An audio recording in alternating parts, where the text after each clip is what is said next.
Bienvenue dans Ciel ma planète, le podcast qui aborde les enjeux climatiques avec pédagogie en interviewant des invités en action.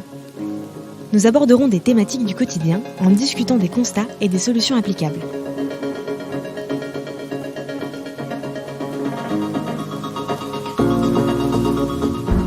Salut!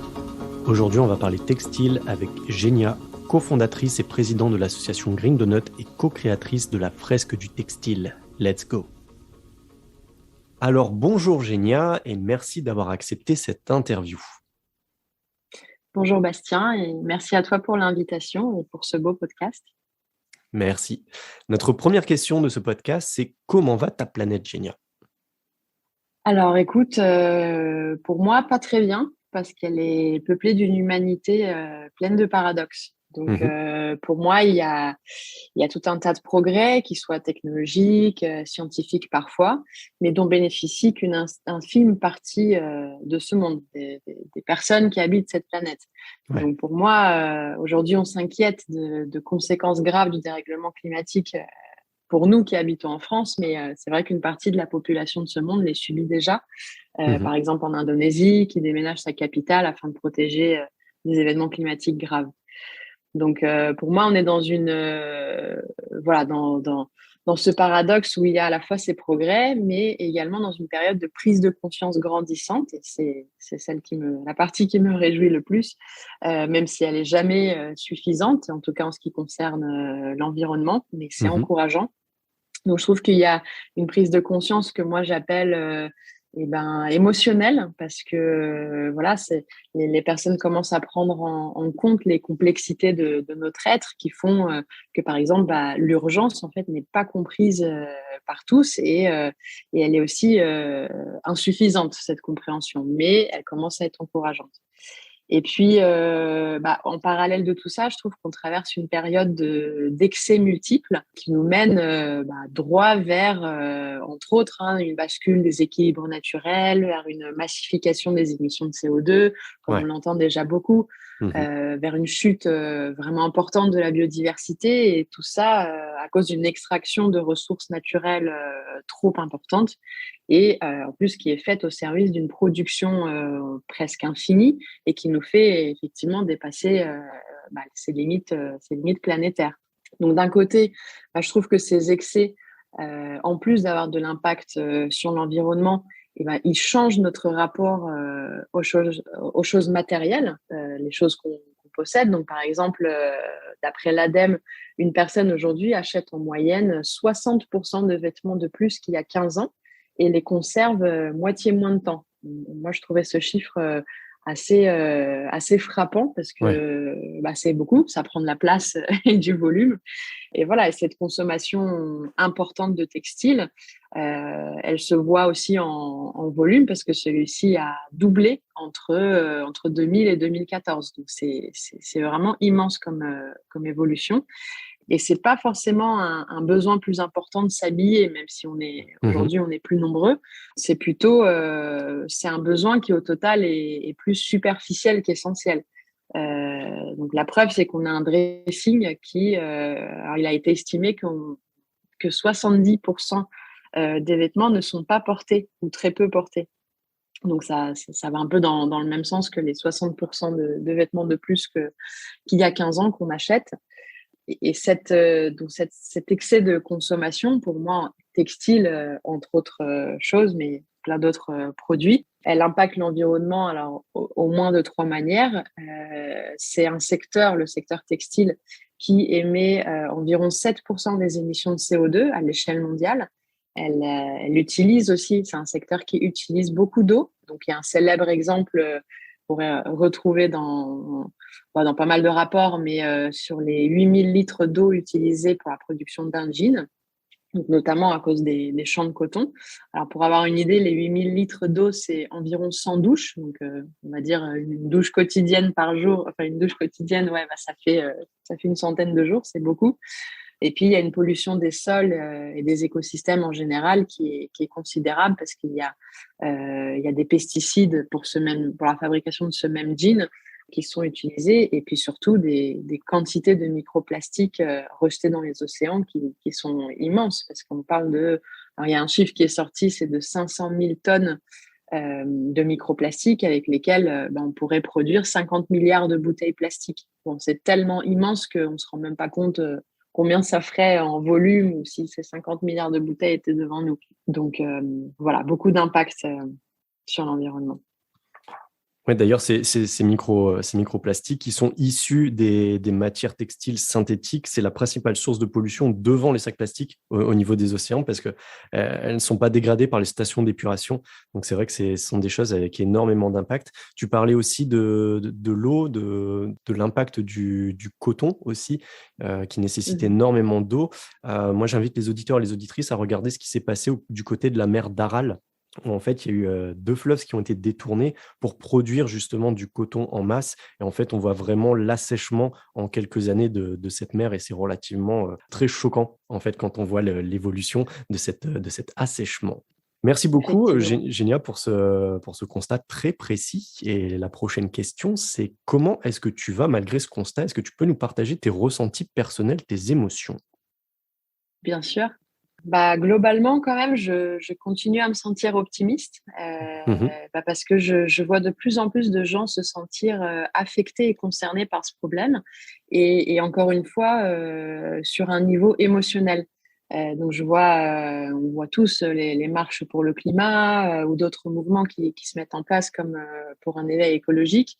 Donc ça m'encourage énormément et ça nourrit mon optimisme. Mais j'ai aussi des moments de chute et même je qualifierais plus précisément de frustration et d'un sentiment de perplexité parce que quand je vois soit des gens qui sont dans un tel confort, qui se sentent pas concernés par le problème, ou au contraire des gens qui sont tellement mal sur des besoins primaires que pareil, le climat, c'est pas leur priorité et à juste titre, voilà, ça me crée de la frustration et c'est pas agréable. Ouais. Mais bon, comme je disais, mon optimisme est nourri voilà, par ma profonde conviction que l'être humain est capable de belles choses, d'entraide. L'humain est capable de coopération et ma frustration parfois aussi vient du fait que bah, je trouve ça dommage qu'on ne divulgue pas plus des travaux et des exemples de coopération ou de systèmes de fonctionnement entre individus qui soient respectueux de l'homme et de la nature. Donc, par exemple, l'économiste Elinor Ostrom qui a beaucoup travaillé sur la problématique des communs. Et je pense que ça nous aiderait aujourd'hui, où qu'on soit dans notre transition, à voir des exemples sur comment un groupe d'individus peut partager des ressources en commun, ce qui est un peu notre quotidien en tant que société. Bah, écoute, super, merci beaucoup pour ce partage, Génia, de tes ressentis. Il y a une notion qui était importante, effectivement, on a beaucoup parlé d'inégalité, il y a vraiment un équilibre à retrouver de manière très générale, on parle à l'échelle de l'humanité, il y a vraiment une histoire d'équilibre sur beaucoup de points. Et la nature est équilibre de toute façon, donc tout ce qui est déséquilibré va revenir d'une manière ou d'une autre à un rapport plutôt équilibré. Donc voilà, on est sans cesse en train de jouer les équilibristes. C'est pareil avec nos émotions. Finalement, tu parlais d'un ressenti positif, tu parlais de frustration également. Donc voilà, on est tout le temps en train de faire un peu l'équilibriste entre les deux. Donc merci beaucoup pour d'avoir choisi ces mots pour partager tes ressentis. Il y a un autre mot aussi qui est important, tu as parlé de coopération. Et ce qui va nous amener à la deuxième partie du podcast, c'est la partie de contexte. On va essayer de comprendre justement comment toi, donc malgré ce constat et à travers ces remous émotionnels que tu peux ressentir, comment est-ce que toi tu agis personnellement, voire collectivement aujourd'hui? Alors, c'est très simple, hein. J'agis essentiellement par de la sensibilisation. Mmh. Parce qu'effectivement, de par mon parcours, j'ai beaucoup travaillé dans le conseil et donc j'ai travaillé auprès de différents acteurs, qu'ils soient publics, privés et j'ai pu toujours constater une ligne directrice, disons, c'est qu'il y avait toujours un manque de compréhension des problématiques avant toute chose et avant de pouvoir agir. Donc, je me Ouais. suis très vite posé la question en fait, il faudrait vraiment former les personnes, expliquer un peu les choses de manière la plus pédagogique, la plus constructive possible. Et donc, au fil de mes expériences professionnelles, j'ai été amenée à créer mon association avec plusieurs collègues dont on est tous cofondateurs, l'association Green Donut. Et très rapidement, pour compléter nos activités diverses et variées, qu'elles soient dans le développement durable ou pas, on a voulu créer un petit groupe dans lequel notre raison d'être serait de sensibiliser le plus grand nombre aux plafonds environnementaux et aux seuils sociaux afin d'inciter l'action. Donc, on a été ces quelques-uns du début de la fondation de Green Donut.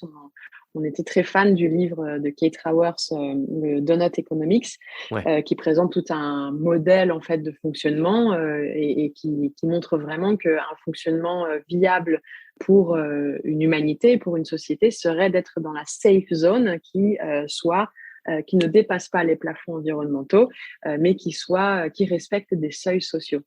Et au sein de cette association, nous avons ensemble créé deux outils de sensibilisation.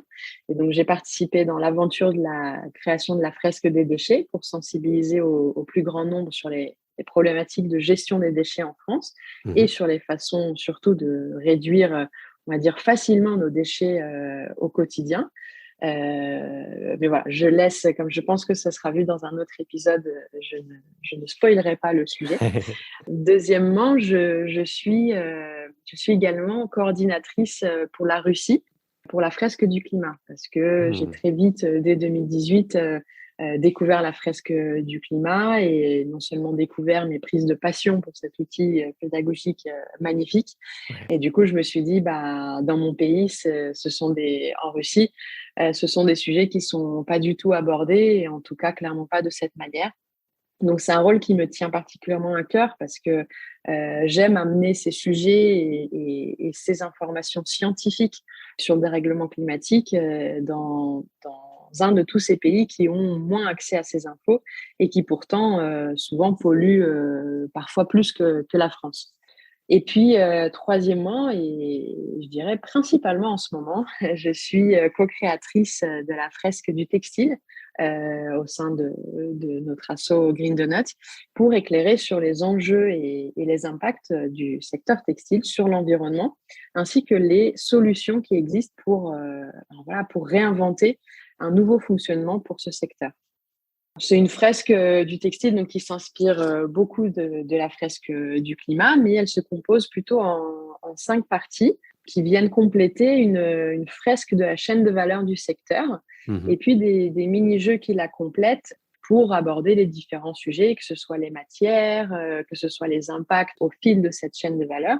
Donc, c'est un atelier qui se fait également en 3 heures et on y apprend à réfléchir de manière critique sur l'utilisation du coton bio ou celle du polyester, par exemple, et puis sur des étapes comme la confection qui est principalement faite à la main. Donc, comment s'articulent les différentes étapes de production des vêtements que nous portons nous ici et vous, auditeurs.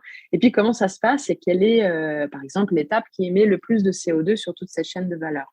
Donc, voilà, l'idée, c'est d'éclairer sur les grands enjeux et partager, en gros, un travail de 6 mois réalisé sur beaucoup de sources différentes, à éplucher et croiser les principaux rapports et publications disponibles, tout en évitant, alors c'est vraiment toujours un travail d'équilibriste, d'éviter à la fois le fashion bashing, comme on dit, ou la radicalité sur des sujets aussi personnels que le vêtement, parce que mine de rien, c'est pas un produit comme un autre. L'aliment répond à des besoins vitaux, mais pas que. Donc, ils sont le reflet d'une humeur, d'une position sociale, d'une expression. Donc voilà, l'idée, c'est un peu de boucler la boucle entre les besoins pour un produit si subjectif et puis la façon de se le procurer sans nuire autour de nous, sur l'humain ou sur la nature. En tout cas, bravo vraiment pour tous ces engagements et vraiment de t'investir autant dans tout ce qui est sensibilisation. Petite précision, cette fresque du textile, est-ce qu'elle est accessible à tout le monde? Est-ce que monsieur et madame tout le monde peut s'inscrire? Si oui, comment est-ce qu'on fait? Est-ce qu'il y a un site internet? Est-ce que tu peux nous préciser un petit peu plus là-dessus? Oui, bien sûr, avec grand plaisir. Donc, c'est une fresque qui se fait à la fois en ligne et en présentiel. Donc, nous sommes des créateurs du Covid, donc on a été très vite amenés à s'adapter en digital. C'est également un outil qui s'adapte selon le contexte, surtout dans le débrief final sur les solutions, qui s'adapte à une audience consommateur ou à une audience producteur ou tout autre acteur professionnel du secteur. Et puis, pour vous inscrire, c'est très simple. Il faut aller sur notre site greendonut.org. Donc, green, G-R-E-E-N, donut, D-O-N-U-T.org. Et vous allez sur l'onglet fresque du textile et vous verrez un calendrier. Et encore plus simple et plus interactif, où on publie absolument toutes nos dates dès qu'elles s'ouvrent sur nos réseaux sociaux, sur nos pages de Green Donut, de LinkedIn, Facebook et Instagram. On partagera justement tous ces liens avec le podcast. Une petite question pour toi, Génia, c'est est-ce que tu peux nous en dire un peu plus sur le cheminement que tu as entrepris pour en arriver là, notamment sur ce focus sur le textile? Est-ce que c'est quelque chose qui t'a toujours passionné ou est-ce que c'est finalement quelque chose qui t'est tombé un petit peu dessus par hasard? Voilà, quel a été un petit peu ton parcours vis-à-vis du textile? Alors, j'ai fait pour reprendre les choses du début, j'ai fait des études en économie de l'environnement. Et puis, j'ai commencé à travailler dans une institution internationale sur les politiques, étant convaincue que les politiques environnementales, si elles sont bien élaborées, le reste suivra. Puis, je me suis tournée vers finalement un grand cabinet de conseil en me disant, si les entreprises sont bien accompagnées en RSE, et mise en place opérationnelle, par exemple, de réponses comme l'économie circulaire, le reste suivra. Et puis, la conclusion a été qu'il faut un peu de tout, non seulement, mais que les gens ne sont pas, comme je disais tout à l'heure, ne sont pas complètement à l'aise sur ces sujets, n'arrivent pas à relier tous ces enjeux. Et donc, il y avait un grand besoin de sensibilisation.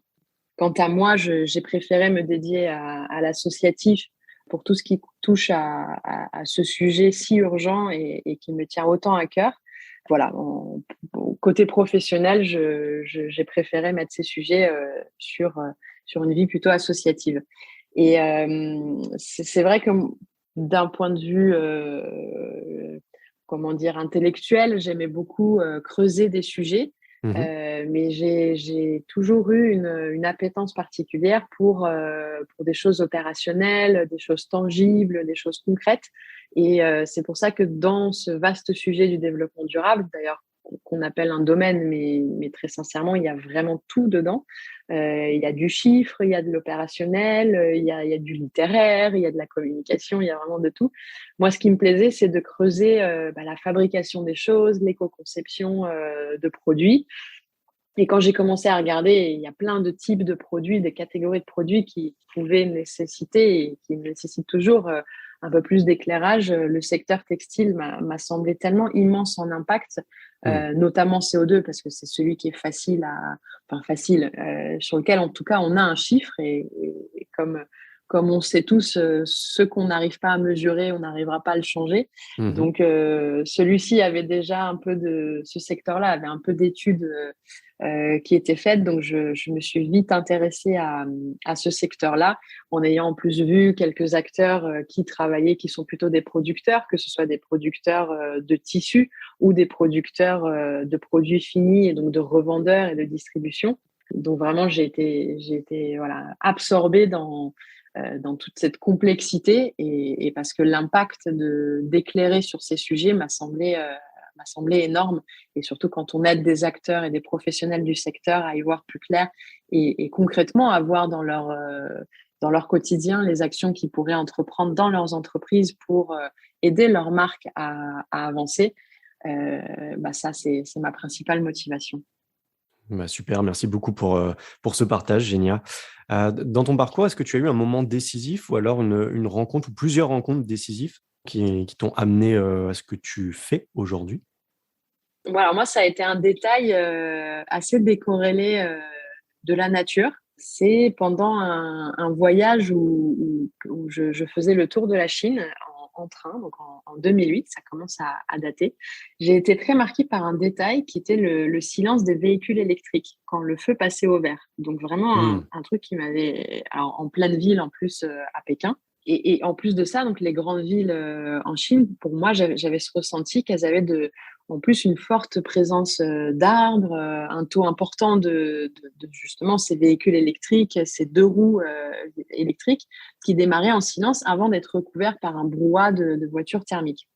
Et j'ai commencé à m'intéresser sur le sujet voilà, des véhicules électriques. Et finalement, je suis tombée très vite sur les limites de la concentration urbaine, sur la limite des véhicules électriques, de l'énergie renouvelable qui venait avec. Et puis, de manière générale, sur le sujet des limites planétaires qu'on dépassait à cause de nos activités humaines. Mhm. Et puis, dès ce moment où je faisais des études en économie plutôt générale, mon attention s'est tournée vers l'environnement et notre impact. Donc, tous les voyages par la suite, plus ou moins loin, et toutes mes lectures me confirmaient la même chose. Nos activités vraiment abîmaient la nature. Donc, ça a été une conviction qui ressortait en fait à toutes mes pauses café, dans tous les différents jobs que je faisais. Puis, j'ai fini par avoir un petit fichier où je notais les arguments plus ou moins chiffrés qui sortaient de mes lectures. Et c'est comme ça que je rejoins un peu l'historique de notre création de l'association Green Donuts. C'est comme ça qu'on s'est dit, bon, en fait, un fichier Excel, ça va pas du tout le faire pour convaincre. Donc, faisons un autre moyen et regardons les jeux qui existent de sensibilisation. Et c'était justement en 2018 où on a vu émerger la fresque du climat et on était tous les 6 à fond dans l'émergence de cet outil. Donc, on s'est mis à s'en inspirer pour créer également la fresque des déchets et la fresque du textile. Bah écoute, super. La vie, c'est vraiment une histoire de rencontre. On voit que ça peut faire de très, très belles choses lorsque on a des rencontres comme ça qui forment un collectif, qui forment après un projet, en fait. Et ce projet, c'est la sensibilisation. La sensibilisation est importante. Pourquoi? Tu l'as déjà dit. C'est qu'en fait, ça nous permet d'avoir les clés de compréhension. Et si on n'a pas ces clés, en fait, ça va être compliqué d'ouvrir les bonnes portes, tout simplement. Et ces portes, c'est quoi? C'est l'action. L'action, pourquoi faire? C'est pour transformer ce monde qui aujourd'hui est quand même dans un constat relativement compliqué. Il y a beaucoup de voyants qui sont en rouge, donc l'objectif, c'est vraiment d'agir pour les transformer et de les remettre au vert. Ce qui nous amène à la dernière partie du podcast, la partie action, parce que c'est toujours important de parler de ce que l'on peut faire concrètement. Et selon toi, Génia, quelles sont les 3 actions avec le plus d'impact positif pour ta planète? Et si tu peux nous préciser pourquoi? Bien sûr. Alors, pour moi, une action principale et la première pour avoir un impact positif, c'est de réduire sa consommation. Et Mmh. en tout cas, de se questionner sur le vrai besoin des choses qu'on achète et surtout, par exemple, des vêtements. Nous sommes aujourd'hui, comme on l'a déjà dit et redit, mais dans une surconsommation qui coûte beaucoup. Et je ne vais pas dire à notre planète, mais surtout à notre avenir en tant qu'humanité. Donc pour moi, il est essentiel de se concentrer sur les besoins indispensables, évidemment de survie et de bien-être moral. Et c'est bien là le flux que je mentionnais tout à l'heure qui rend difficile l'action de sobriété en ce qui concerne les vêtements.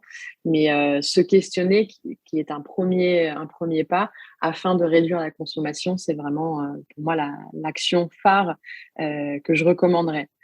La deuxième action, suite à ce questionnement, c'est que si un besoin de vêtements nouveaux se fait sentir et se justifie, et encore une fois, que ce soit en bien-être moral ou toute autre, on va dire, raison moins de survie, et je trouve que réorienter cette consommation vers soit des pratiques différentes de l'achat du neuf, donc la location ou des échanges, il y a de plus en plus de plateformes qui le permettent, soit de se tourner vers des marques qui testent de nouveaux modèles et qui travaillent sur des nouvelles matières à moindre impact, éco-conçues, avec une chaîne de production plus vertueuse et locale.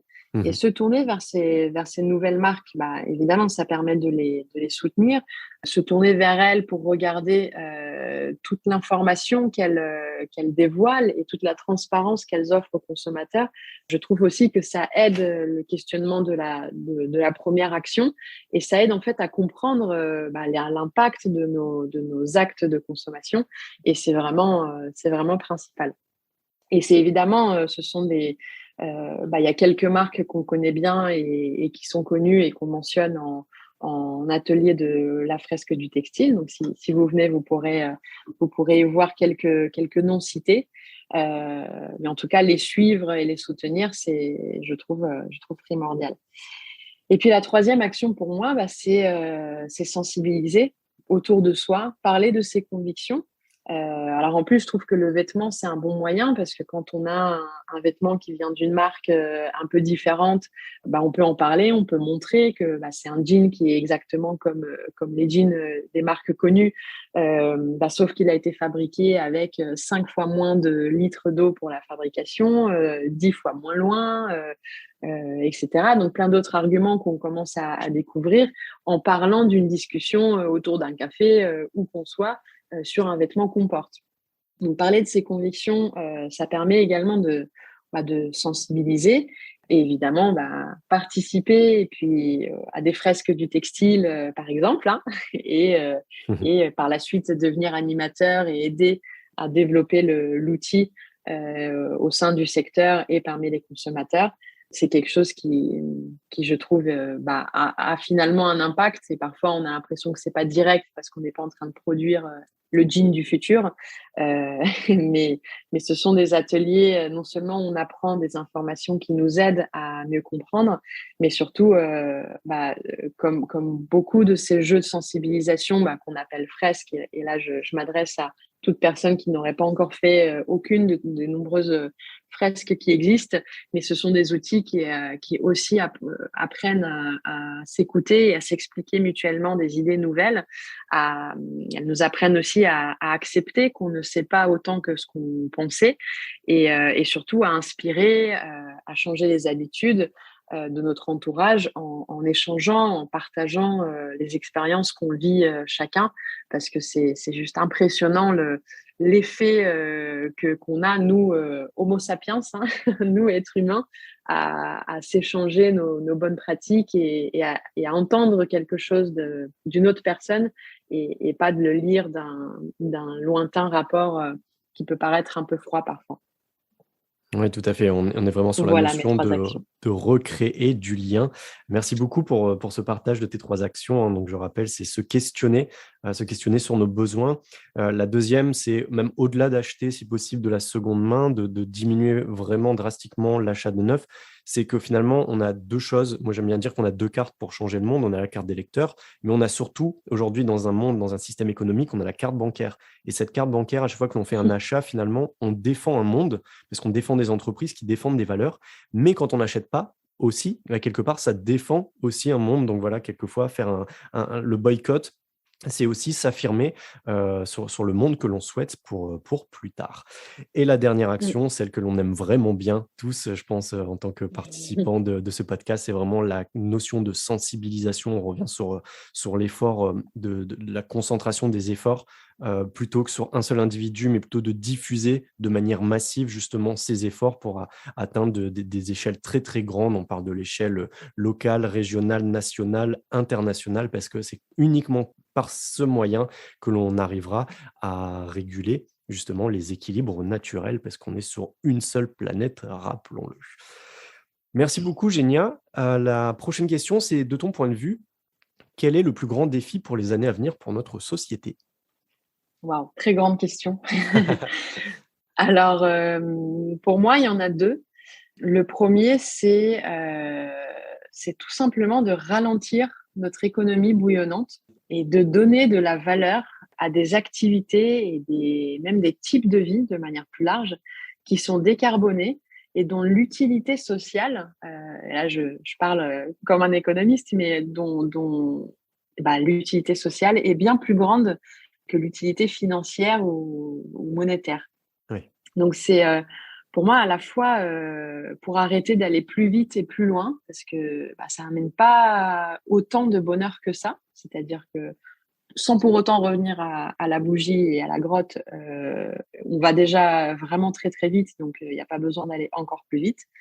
Et puis aussi pour faire entrer dans nos emplois du temps, des activités, que j'appellerais rentable en bien-être et de manière plus confortable que des heures volées par-ci par-là, des emplois du temps dépourvus de sens ou parfois ennuyeux pour certains qui ne trouvent pas de sens à ce qu'ils font. Donc, ce sont aussi des discussions qu'on aborde pendant les fresques du textile avec plus de temps et d'exemples précis. Mais effectivement, voilà, le ralentissement dans nos vies est pour moi un grand défi qui nous aidera. Pour moi, si on arrive à accepter de ralentir, une partie de toute cette consommation, de tous ces excès carbonés, plastifiés, qui ont évidemment tous été conçus pour aller plus vite, hein, nous ne l'oublions pas, pourront diminuer plus facilement. Et c'est pour ça que pour moi, c'est un ralentissement qui pourra nous aider à nous reconnecter à notre ressenti pour en fait ne pas nier parfois la folie qui nous entoure, qu'elle soit dans les inégalités, dans la surcharge de mental, de travail, de vitesse, de toutes les choses qu'on fait. Donc, pour moi, c'est ce ralentissement qui accélérerait le changement de modèle. Et pour moi, c'est ça le deuxième défi, c'est comprendre les enjeux urgents pour accélérer en fait l'imagination d'un futur souhaitable. Et pour moi, ça c'est clé. Et une fois que personnellement, hein, j'ai fait le tour de beaucoup de données, j'ai bien compris les impacts, les ordres de grandeur. Je me suis dit, d'accord, so what? Pour moi, demain, comment est-ce que je l'imagine? Comment est-ce que je peux proposer un futur qui, non seulement qui soit possible, parce que beaucoup de gens un peu sceptiques m'ont posé la question, mais alors, à ton avis, comment est-ce que ça pourrait être possible si on faisait telle ou telle chose? Mais un futur qui donne envie avant tout et on trouvera comment le faire. Donc, je pense que oui, il y a une partie de la compréhension rationnelle chiffrée et solidement argumentée, et elle est nécessaire, ça nous fera changer de fonctionnement, mais c'est bien plus l'envie émotionnelle, je trouve, de vivre autrement en tant qu'individu et en tant que société, qui va nous inciter à changer de modèle et donc relever pour moi ce deuxième défi qui est encore plus grand. Pour passer à un indicateur dans le vert, ça c'est trop petit comme incitation. Ou pour éviter la menace de tous mourir, ça c'est un peu trop grand parce que notre cerveau ne l'accepte pas forcément. Donc voilà, un nouvel imaginaire qui pour moi sera le moyen émotionnel et collectif pour y arriver et continuer une vie pour une humanité viable pour encore de nombreuses décennies, j'espère. Alors justement, pour terminer sur ces futurs souhaitables, étant donné que nous sommes à la croisée des chemins pour définir notre futur commun, je vais te proposer un exercice de pensée où je vais t'inviter à fermer les yeux éventuellement et on va se projeter en 2050, donc dans une trentaine d'années.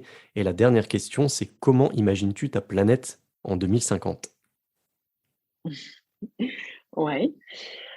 Alors, quand je me projette comme ça, c'est sûr que j'ai une partie du cerveau rationnel qui me lance des alertes et qui me dit qu'on risque de manquer de beaucoup de matière, d'énergie, et qu'on doit arrêter ces excès de manière forcée et subie, parce que on a du mal à imaginer une vie avec moins de tout ça. Et bien que je sois aujourd'hui critique sur l'utilisation du plastique et de l'énergie fossile, je dois avouer qu'elle a été bien pratique pour atteindre les niveaux de vie qu'on a aujourd'hui. Mais voilà, rationnellement, je pense qu'on va devoir appuyer sur le frein de manière forcée et même plus vite que ce qu'on imagine. Mais après, mon imagination irrationnelle, quand je ferme les yeux, comme tu dis, elle rêve d'un monde plus lent, plus harmonieux surtout, qui aurait été obligé de se réorganiser pour valoriser des tâches plutôt artistiques, plutôt familiales, plutôt associatives, beaucoup de choses collectives. Donc un monde qui aura fini par rendre ses habitats, je pense notamment à la ville parce que je suis une amoureuse urbaine, donc un monde qui aura rendu ses habitats plus calmes, plus efficaces, donc peut-être plus petits, plus égalitaires entre tous ces habitants qui la composent. Et en fait, pour moi, tout ça, ça viendrait avec le rythme dont je parlais tout à l'heure. Donc, un rythme plus calme, ça changerait notre rapport au temps et notre rapport au bonheur, en fait. Donc, on privilégierait la la qualité des relations humaines et la qualité de vie au quotidien. Merci beaucoup pour cette belle conclusion, Génia. Est-ce que tu souhaites ajouter un dernier mot pour conclure cet épisode? Écoute, pour aller dans le sens du positif, j'aimerais juste citer une petite lecture qui m'anime dans les moments difficiles, Mhm. qui est de l'auteur Rutger Bregman, L'humanité, une histoire optimiste. Et comme son nom l'indique, c'est un auteur, un historien néerlandais qui démontre par des preuves scientifiques et beaucoup d'études que l'homme est bon et que dans nombre de situations catastrophiques de l'histoire, il en a fait la preuve.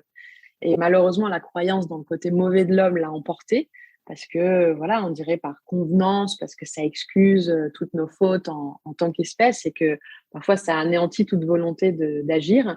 Mais personnellement, j'aime beaucoup cette lecture.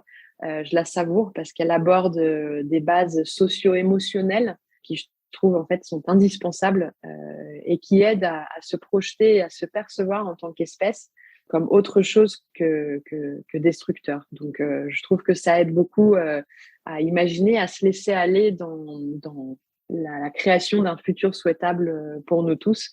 Et voilà, c'est une belle lecture, je la recommande. Merci beaucoup pour cette référence que l'on partagera, Génia. Et en tout cas, encore merci pour ton temps, merci pour ton partage et à très bientôt. Merci Bastien. C'était Ciel ma planète. Merci d'avoir écouté l'épisode du jour. Pour soutenir votre planète, nous vous invitons à prendre ce sujet en main, à vous informer pour comprendre, puis agir individuellement et collectivement. On a besoin de vous. À bientôt!